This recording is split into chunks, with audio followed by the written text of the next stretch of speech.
Nako, kayo humusga kay Martin Romualdez kung talaga bang totoo na patong-patong ang kaso niya at talaga bang totoo itutuloy ang pagkakakulong sa kanya, no? At siya ba talaga ang pinaka-mastermind, no? Yan ang sinasabi natin kanina agahapon pa bago magsona. Nasabi natin na kapag si Martin walang reaksyon at hindi ganun kagalit, ay scripted lang, no? Pero kasi ang reaksyon ng isang taong pinagbintangan ng patong-patong na kaso, nagagalit.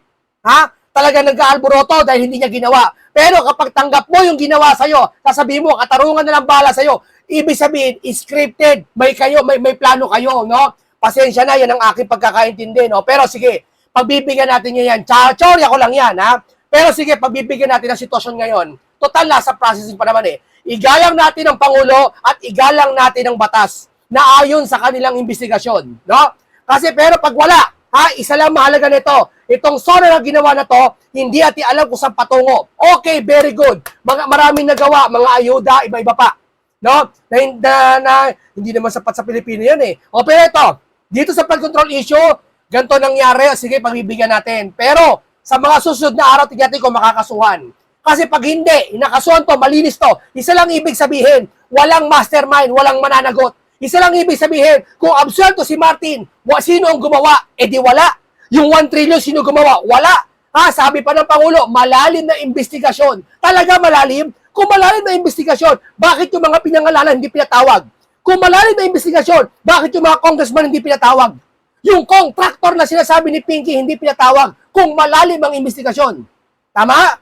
Sa akin, pagmamasid lang niya, komentaryo ko lang yan. Ang sabi ni Martin ganito, wala akong ginawang labag sa batas at handa akong patunayan ito. Ba? Parang ano lang eh. Mabait pa, kalmado lang. O ito pa. Sabi ni Martin, masakit man ito sa aming pamilya. Iginagalang ko ang naging payag ng Pangulo. Hindi ko kailangan humingi ng pabor o opisyal na patrato. Sang-ayon ako na gawin natin ang tama. Ang tama ay ang sumunod sa proseso at hayaan ng ebidensya ang magsalita. Naninindigan akong wala akong ginawang anumang labag sa batas at handa akong patunayan ito. Yan na. Hindi nagalit si Martin. Akala ko ba I will not go down alone? Eh bakit ngayon pinagbibintangan ka na, patong-patong na kaso? Mild ka lang. O sa bagay, professional ka nga naman, okay sige, pagbibigyan ka namin. Alam mo sir, huwag kayong magreklamo ha. Taong bayan kami, nagreklamo kami. May karapatan kami. Hindi naman namin kayo sinisisi. Ang hinihingi na namin sa inyo, yung malalim talagang tunay na investigasyon. Hindi yung sasabihin na tunay na malalim na investigasyon, eh hindi pinatawag yung marami. Yung ba malalim? 10 kayo nagkasala, ang pinatawag 2 lang. Ang 2 ang kinasuhan. Yung natirang 6, wala na, hindi na pinatawag. Malalim ba yun? Kayo naman. Di ko pa. O eto pa. Dito mo makikita mga kababayan talaga, masakit man ito sa aming pamilya. Mga kaibigan, kayo na po humusga. Dahil ito po, isang taong alam ko pasensya na, tsorya ko to. Ang isang taong pinagbibintangan, ang isang taong pinagbibintangan, ng isang anomalya at patong-patong na kaso pa, ang reaksyon galit siya. No, pero sige, okay lang. Baka kasi hindi pa naman, baka naman galit talaga si Martin, pero hindi na nagpapakita kasi salita naman eh. Hindi naman natin narinig salita siya eh, no? Mas maganda Martin mag-speech ka. Kung patunayan mo hindi lang sa ebidensya, patunayan mo sa aming mga salita. Yung sinasabi mo, I will not go down alone. Mabigat ang ibig sabihin sa amin nun hanggang hinihintay namin yung kung ano ibig sabihin nun. Di ba? Ba't wala ka sa hearing kanina? Ba't wala ka sa ano kanina? Ano to? Scripted ba to? Tanong ko lang. Pakinggan natin si Duque. Si Jesus Duque Madrahog. Agad yung content ko, ito yun Pag hindi mag-react. Alam mo nakaraan linggo pa, 2 linggo pa sinabi ko na sa inyo.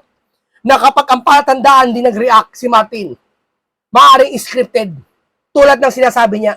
Hindi magsalita at hindi kontrahin ni Martin Romualdez yung sinabi ni Bongbong Marcos. Ang ibig sabihin nun, nagdradrama lang si Marcos at si Romualdez. Yan, di ba? Kayo musga. Tapos pagkatagita ng kadramahan, 1 buwan, 3, 2, 4, 5, wala pa rin. Hanggang makalimutan ng tao, hanggat wala na, issue na. Hanggat napakulong pa yung ibang mga antindi, no? Ano to, walang mastermind? Hindi, mangunguna na ako. Halimbawa, si Martin absuelto, walang ebidensya nakita. Ano to? Walang mastermind sa flood control issue? Ibig sabihin, tapos na. E di sana sinabi niya sa SONA, tapos na ang investigasyon. Ito na ang pinakapinali. May sinabi ba magpapatuloy ang investigasyon? Yung krimen, nabanggit ba sa SONA kung ilan ang krimen? Yung mga gumagamit ng mga addict, nabanggit ba? Yun ang problema ng bansa eh. Hindi naman yung pamimigay ng mga kung ano-ano eh. Yung pamimigay, ordinaryong ginagawa yan ng mga leader ng presidente. Ang gusto namin makita, yung pagmamahal sa bayan. Kasama doon yung pag-iingat sa amin. Di ba? Yun ang para sa akin ha. Tungkol sa flood control na yan. Ha? Pero, kung mag-react si Romualdez, magsalita, magturo, magsabi, yan. Labanang talagang... Wala eh. Hindi nagturo eh. Nagturo ba si Romualdez ngayon? Imposible, House Speaker ka. Sabi mo, I will not go down alone. Ano nangyari? Nasaan na? Yan ang sinasabi natin kababayan. Hihintay namin kung makasuhan si Martin. Kung makulong, maniniwala kami pag si Martin nakulong. Pasensya na, taong bayan kami. Humihingi kami ng accountability. Pag si Martin nakulong, doon lang kami maniniwala. Pasensya na po, Mr. Pangulo. Pero ginagalang ka namin. Okay yung SONA mo. Okay yan. Sige, okay yung mga binigay mong ayuda. Okay yung mga ganito, mababang presyo sa chopper, tataas dagdag sahod. Okay yan. Kasi ordinaryo naman talaga yan. Nangyayari naman talaga yan. Ito ang hinihintay namin. Kaya inabangan ng SONA. Magpinsan yan. At may posibilidad na totoo yan. Bakit ko sinasabi na may posibilidad? Kasi ganito yun eh. Sabi ni Marcos, makukulong bago mag-December ang mga malalaking pangalan na involved sa flood control. Malaking pangalan involved sa flood control. Malaki ba si Jinggoy? Malaking pangalan si Jinggoy, senador. Malaki ba nakuha niya? Kickback nga lang kay Rebille, pati kay Jinggoy eh. Asa na malaki dyan? Natukoy na ba kung ilang kinuha ni Diskaya, kung ilang pera nakuha ni Diskaya? Yung district engineer na nagsoli ng pera, natukoy na ba kung ilang pera no? Kung ilan ang pinera noon? Kung natukoy, nasa na ibang trilyon nawawala. Sino kumuha? May kumuha, mga kababayan. Yun ang gusto namin matukoy kung sino. Akala ba naman namin, yun ang tutukuyin nyo kung sino kumuha? Yung pala patong-patong kaso ni Martin. Ay, masabi, hindi pa tapos yung investigasyon. So, magpapatuloy pa pala si Senator Marcoleta pag nakalaya. Magpapatuloy pa pala siya ng investigasyon. Tama? Tapos, kukontra na naman ng mga vlogger. Diyaan niya baka na ganyan-ganyan ka, Marco Beta. INC, walang ginagawa sa kanilang masama. Walang ginagawa masama, pero nagagalit na galit sila. Sinisiraan nila. Bakit kaya? Totoo! Magpapalaya pa ata ng isang preso para lang siraan ng INC. Abangan nyo. Di ba? Para siraan lang. Bakit? Anong ginawa sa inyo ng INC? Ba't kayo galit na galit? Sige nga. May tanong, lahat ng tanong sa vlogger ko, walang di makasagot nila kung bakit sila galit eh. Hindi sila makasagot. Ang sagot nila kasi ang iglesia kasi kumakain dinuguan eh. Iglesia kasi ito ginagawa eh. Tinira yung doktrina. Ang tinatanong ko kung bakit kayo galit sa iglesia, hindi ko tinatanong kung ayaw niyo sa doktrina o hindi. Di ba? New Year, nag-Valentine's. Ngayon, lalabas na uli si Jose Maritsan. Nung SONA, mahiya naman kayo. Pangalawang SONA, isang taon, kakasuhan pa lang. Ay, Diyos ko po. Kakasuhan pa lang pala, wala pa palang mastermind. Mastermind ang gusto namin. Hindi yung kakasuhan mo. Wala pa rin. Wala pa rin kaso kay Martin at kay... Paano mo tingin? Alam mo, wala naman talaga mastermind. Di sana sinabi mo. Maiintindihan namin. Mga kababayan, pasensya na kayo. Kakasuhan ko patong-patong ng kaso. Masakit man sa akin si Martin. Pero masakit din sa akin. Wala pong mastermind talaga. Tama si Pinky, walang mastermind. Eto, tapos na po tayo. Eto na, huli na to. Hintayin natin mga kaso na lang. Sana gano'n na lang. Mas maiintindihan pa namin eh. Di ba? Taldi ko. Naunsa na. Kaya, huwag tayong masyadong maniniwala dito. Hanggat hindi pinapailan, hinuhuli at kinukulong si Martin Romualdez, yes, drama lang yan. Yes, pag hindi nakulong, drama lang yan. Pero pag magkasalitaan at makita natin wag pa rin tayo maniniwala ng todo. Half lang. Hanggat hindi nakukulong, hindi tayo maniniwala. Tatandaan nyo yan. Kahit magmurahan sila dyan, napakadali mag-away. Kami ng best friend ko dati, nagpapanggap kami mag-aaway. Wag lang kami singilin ng utang eh. Sabi namin, hindi kasi away kami yan eh. May utang sa akin yan. Doon ko dapat sisingilin yan eh. Naawa pa sa amin yung uutang eh. Uy, wag na kayo mag-away. Sige na, sa susunod na buwan na lang, sisingilin ko kayo. Matagal na nangyari yun. Kasi baka kasama sa script yan. Sayang ang bayot. Pahinga natin, magbibigay tayo ng reaksyon dito kay Pangulo. Pasensya ka na, Pangulo, kasi taong bayan kami ha. Kailangan namin, sir, ng reaksyon ng taong bayan. Marinig din na yung gusto sa loobin ng bawat isa sa amin ha. Aking palagay, panahon na para tanggalin na natin ang system laws na Panahon na para tanggalin natin ang system laws ng Pilipinas. Diyan, July 27, 2026. Nasa yung 2025, 2024, ba't di mo inalis? Buti pa si Isko eh. Bilis kilos, sabi ni Isko. Di sabihin, ngayon mo na naisip yan? Palakpakan pa yung mga congressman eh. Yung mga sekretary, palakpakan eh. Ibig ko pala sabihin, naghirap na Pilipinas. Kaya pa nabanggit niya, no? Para sa malapit na maghirap, sabi niya. Ibig ko pala sabihin, boss, ngayon mo na tatatanggalin yung system laws na yan? Ano ba naman yan, sir? O sige, pagbigyan natin. paasa sa consumer. Palakpakan po. Oh? Ngayon, papalakpakan ka namin. Ngayon lang mo ginawa. Ganun ba yun? Perhaps it is time for us to revisit nuclear energy production.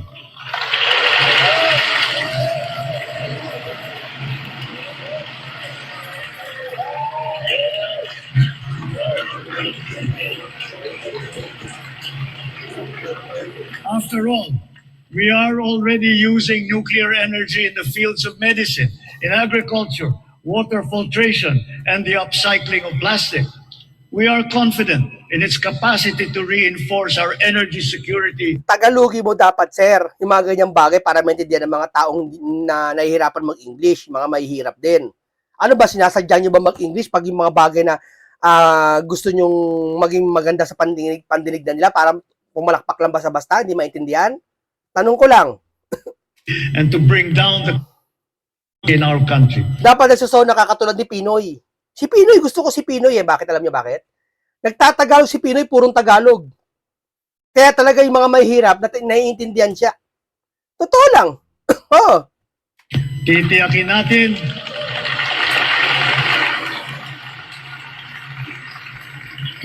natin ito ay ligtas. Titiyakin din natin may papaliwanag na mabuti sa publiko ang magandang dulot sa atin ng enerhiyang nuklear.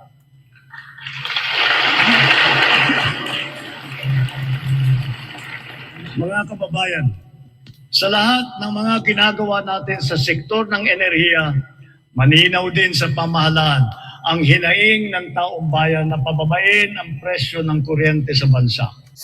Pababain ang kuryente ng tagal ko na narinig yan. Totoo lang. Pataas ng pataas, 4 na buwan na. Ha? Pataas ng pataas. Tapos sabi ni Pangulo, huwag kayong mag-alala. Pwede pa naman hindi kagad bayaran. So babayaran pa rin namin. Wala problema. Hindi naman namin sinabi na huwag namin bayaran kahit kayo magbayad. Hindi naman tama yon. Kasi kami nagkonsumo nun. Ang sa amin lang, gusto namin magkaroon kayo ng pangil para yung ba't mataas ang kuryente namin. Nakapagtataka eh. Sa sasakyan, sa gas, okay naman, nababa yung krudo. Pero pagdating sa kuryente, pataas ang pataas, patriple lang patriple. Ako nga eh, 3,000 ang kuryente ko, naging 11,000 eh. Saan nakuha yun? Nagtip, lalo nagdamo, nagtitipid ka, lalo ka tinataasan ng kuryente. Tapos ang babanggitin mo sa amin eh, huwag kayong mag-alala kasi pwede naman utangin ang kuryente. Babayaran mo pa rin. Di lalo ka nalugmok.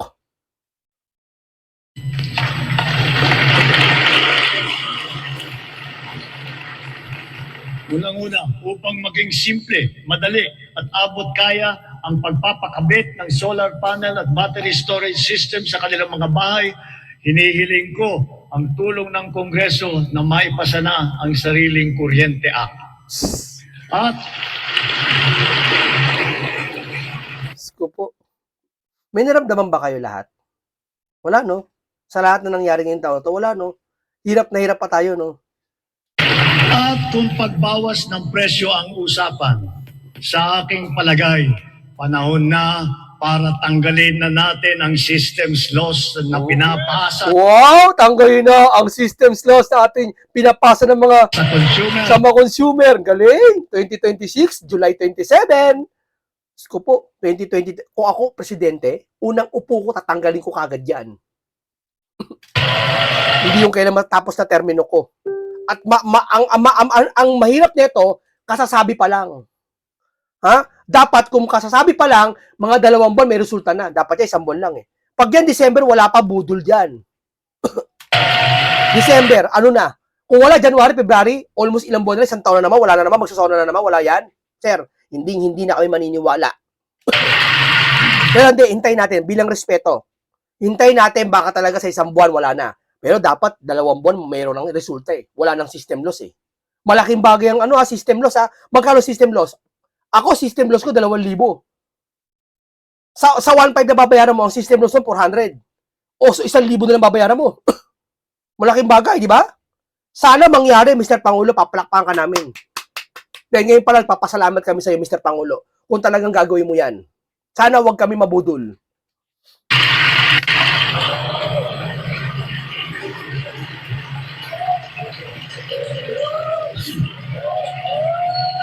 Ba't sumisigaw? Woohoo! Woohoo! Hindi namin tabayan! Mayayaman kami!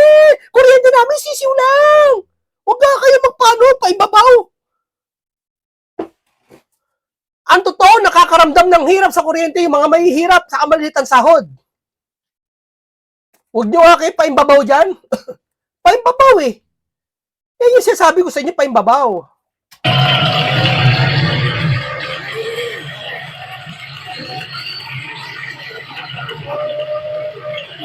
Pinalakpakan, imagine, 2026, July 27, ngayon lang nangyari yan. Ngayon lang tinanggal.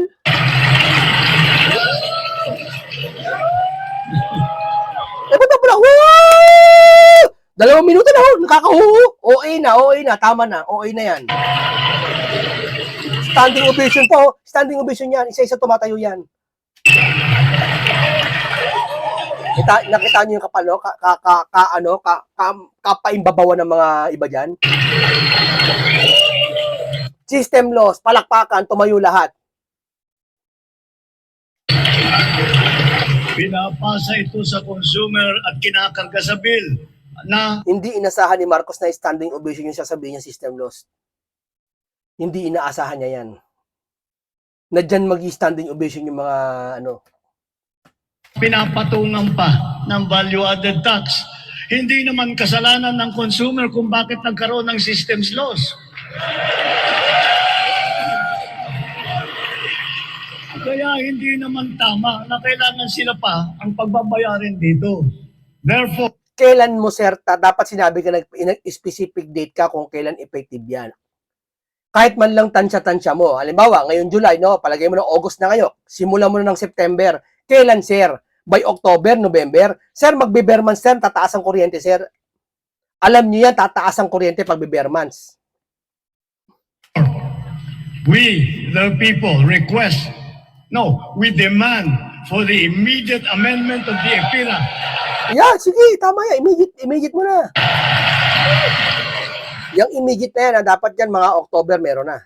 Pag wala pa rin, ibig sabihin, December wala na yan, bali wala kasi magpapasko bagong taon yan, okasyon lahat yan. January wala na yan, busy na yan. February ganun din. Baka i-amend niya mga April na ulit, mag-July na, mag-Susona ulit. Kalokohan na yan.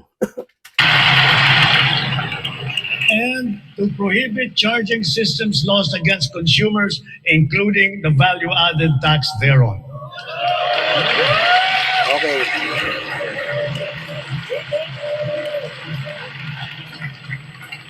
Noon nagsimula at dumating na tayo sa punto Ayan na, ito na, madrama. na ayon sa ombudsman Ayon sa ombudsman, hindi kanya. ay malapit na ang paghain ng Malapit na ang paghain, patong-patong na kaso pagpatong na patong na kaso. Ano ba, paghain ng patong-patong na kaso, paghain ng warrant? labang sa dating speaker. Masakit man sa akin ito, ngunit kailangan nating gawin ang tama.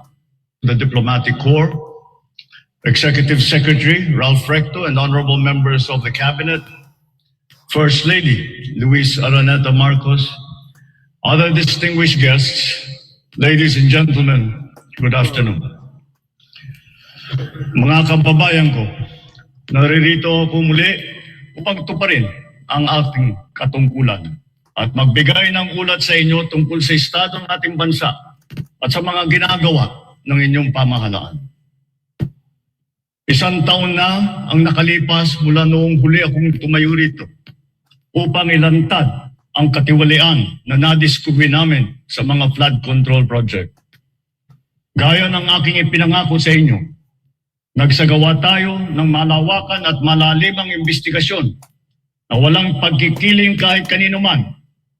Masusi nating sinuri at sinundan kung saan tayo itinuro ng ebidensya. Lahat ng kailangang gawin ay ginawa natin upang matuntun ang punot dulo. Lahat ginawa nyo? Pinatawag nyo ba lahat, sir? Kayo naman, naman kami ano yun, sir? Kayo naman, huwag nyo pa kami lokohin, sir. Meron ng mga unang nakasuhan at nakulong. Mga kontratista, matataas na Mga kontratista? Mga? Sino yun? Diskaya lang alam namin na. Sir, ano mga? Sir, ayusin nyo naman yung words nyo, sir. Kasi nakakasama. Ano yung mga? Meron ba? Baka nagkamali ako, tama siya eh. Sorry. Sorry, Mr. Pangulo, baka nagkamali lang ako Pero mga, sabi mo mga eh. Tama ba? Diskaya lang eh, kontraktor eh. Kontratista, di ba? Tama ba? Kontratista ba si Diskaya? Hindi ko lang, sorry kung nagkakamali ako. I-correct nyo ako. opisyal, pati na mga mambabatas. Mga mambabatas? Dating mambabatas. Isa lang mambabatas si Jinggoy, hindi ganun kalaki na kurakot. Kung sakali, allegedly At dumating na tayo sa punto Alin? na ayon sa ombudsman Oh. ay malapit na ang paghain ng patong-patong na kaso laban sa dating speaker. Masakit man sa akin ito, ngunit kailangan nating gawin ang tama. Hindi ako pangulo ng aking pamilya. Hindi ka pangulo ng aking pamilya. Sige, tama. Hindi ako pangulo ng aking kaibigan. Hindi ka pangulo ng aking kaibigan. Tayo sila dyan, oh. Ako ay pangulo ng Pilipinas. Pangulo kayo ng Pilipinas, sir. Pero yung soberenya ng paghakot kay Duterte sa dahig, hindi nyo pinigilan. Kasi soberenya. Yung ba ang Pangulo ng Pilipinas, sir? Yung itong hinihingi ng taong bayan sa inyo na sa flood control issue, ngayon na lang to eh. Kinasuhan si Martin, nakaraan wala naman eh. Nagpis lahat eh. Sa flood control eh. Ang tungkulin ko ay sa inyo, ang aking mga kapwa Pilipino.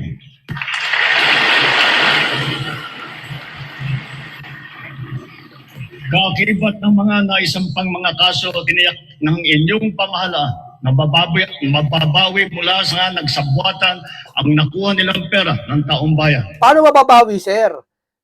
O sige, hintayin natin, respeto natin. Kung si Martin nakasuhan na at masoli yung pera, sabi niya ni Martin, di ba kanina, wala siya, malinis ang pangalan niya, sabi niya. Sino? Sino may kasalanan? Mastermind ba? Hindi niyo tinukoy kung mastermind ba si Martin. Ang sabi niyo na patong-patong kaso ni Martin. Inahanay namin yung mastermind. Huwag niyong sabihin na walang mastermind, sir. Huwag, sir. Ano ibig sabihin? Ba't di sinabi mo kung may mastermind o wala? Dapat sinabi natin, eto bang kay Martin, kaso ni Martin, tapos na ba to? Tatanggapin namin para wala eh. Sabi na iba, gusto ni Pangulo daw magtrabaho lang. Lahat naman nakikita namin, tatrabaho naman talaga ang Pangulo eh. Nagtatrabaho naman talaga, pati mga senador, mga congressman. Hindi namin siya sabi na porket kayo ay hindi na, gusto kasi nilang palabasin, trabaho na lang tayo. Hindi ba pwede yun, sir?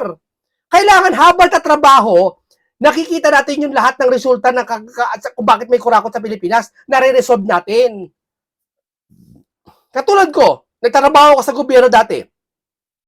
Okay naman ako. 8 hanggang alas 5 ng hapon, natrabaho ako. Pero nakikita sa akin yung gawa ko. Halimbawa, nakita ko, nagmamalasakit ako. Sinusubaybayan ko yung mga encode ko kung may na extra pera o may nawawalang pera, kung may nangurakot ba sa kasamahan ko. Nasusubaybayan ko yun. Pag may nawalan 2,000, tatanungin ko, teka, sino kumuha ng 2,000 ito? Ano, bakit wala dito? Kumpletuhin nyo to. I-remit ko to, kinabukas yung resibo ko. Kailangan kumpletuhin nyo to. Ganon dapat. Din, pinigilan natin ang paglabas ng pera ng bayan na ipambayad pa dapat sa mga depektibo, peke o guni-guning mga proyekto at mapupunta lamang sa mga bulsa ng mga tiwalaing kontraktor at opisyal.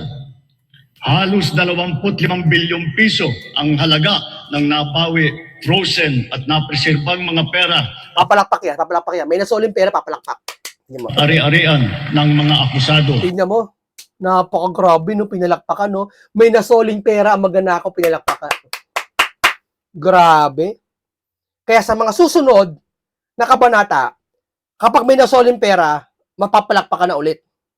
Weird. Kakaiba to, mga utak ng mga to. hindi maganda yan, mga kasama. Ang mahigit 800 milyong piso dito ay agad nating nabalik sa Treasury. 800 milyon, sir. 800 milyon. Kulang-kulang 1 bilyon. Sir, ang nawala, 1 trillion. Lahat ng mababawi mula sa mga sangkot na tiwali ay agad ibabalik sa kaban ng bayan. Ipinapaubayan na natin ang pag-uusig sa Ombudsman at sa ating mga pinalakas na National Prosecution Service. Yeah, sige, pwede. Magtitiwala kami sa iyo dyan, sir. Titiwala kami dyan, sir, sa sinabi mo. Sige, huwag mo natin husgahan siya. Abangan natin ulit, pagbigyan natin kahit 1 buwan lang. Tingnan natin kung mayroong investigasyon nangyayari. Nananalig din tayo sa makatarungang hatol ng hukuman. Tingnan natin kung si Martin makakasuhan o hindi, ah. Makakaasa kayo na ang gulong ng hustisya ay tumatakbo.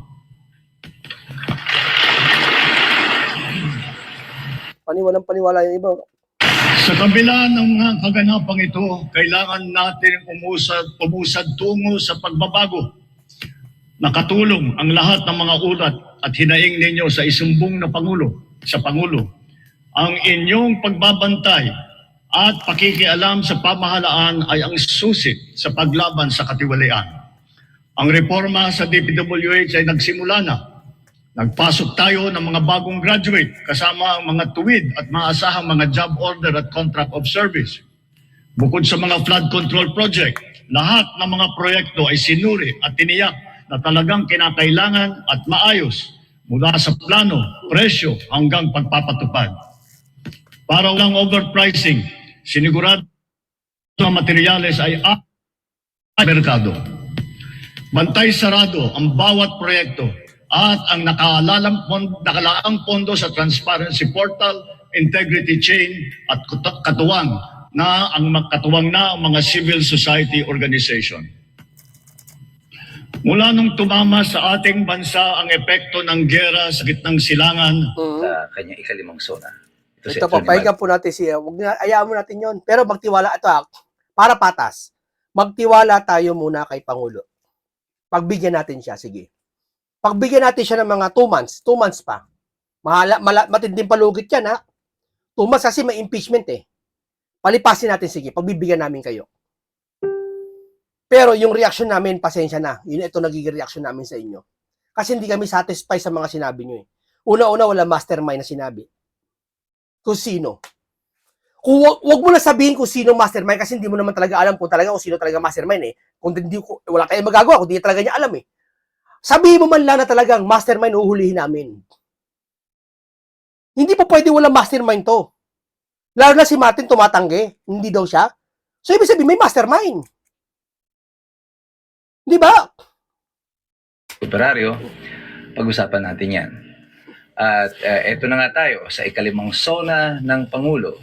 Pero kagaya ng mga nakaraang taon, will this be another round of broken promises or misleading information?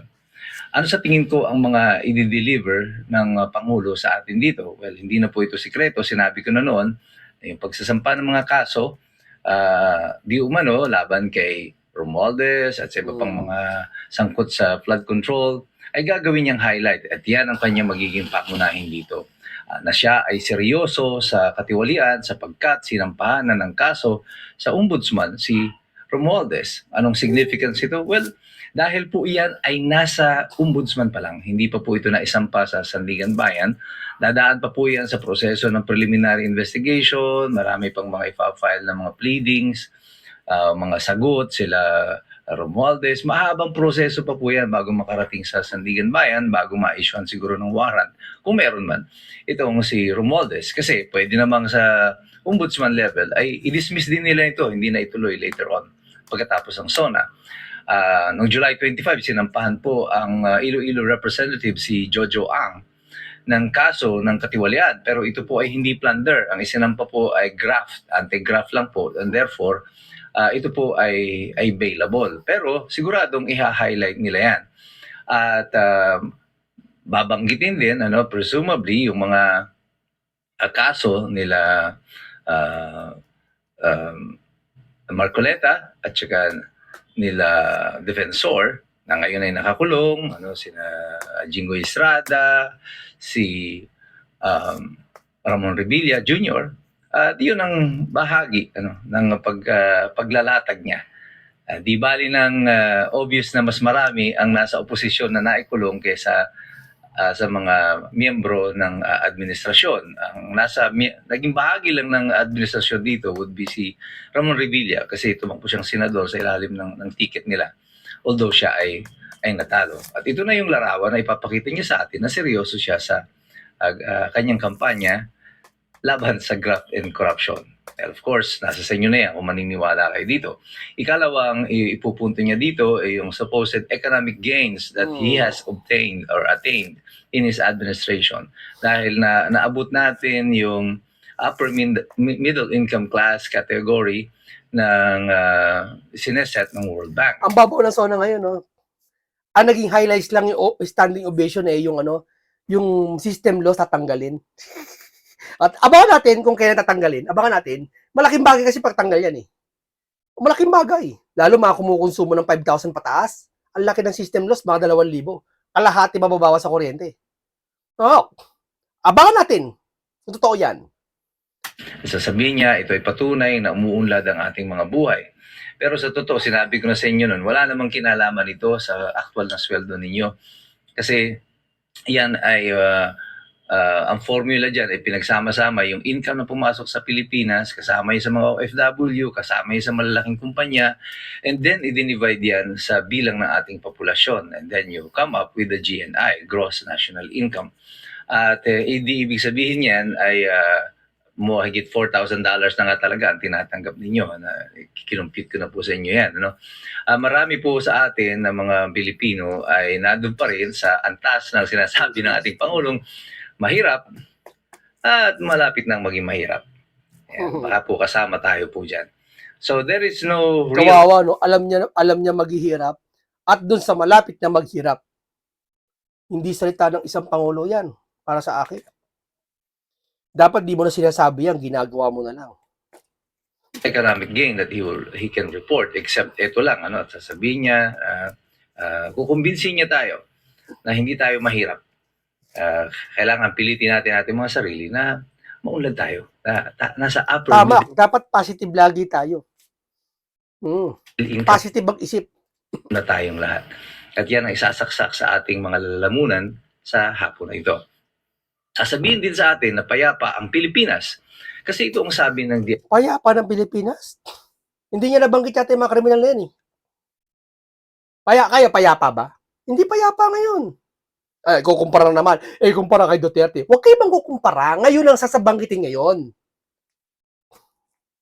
Pag ikaw ba may sakit, sasabihin ba, bakit naman siya kumain din ng baboy, hindi naman na high blood? Ako kumain ako ng kakarampot na baboy, na high blood ako. Kinumpara mo yung sarili mo sa kanya Huwag kukumpara. Yung yun ang gamutin mo, yung sayo. Wala kang pakialam kung hindi ka kumain. Kahit kumain ka ng gulay, prutas na high blood ka, gamutin mo yung sayo, hindi yung kanya. Kukumpara mo. Gets nyo? Yung problema ng bansa, yung mga namiminuno, huwag niyo kukumpara yung nakaraan. ALG. Walang krimen, mababa na ang droga, at yan ang sinasabi ng statistika.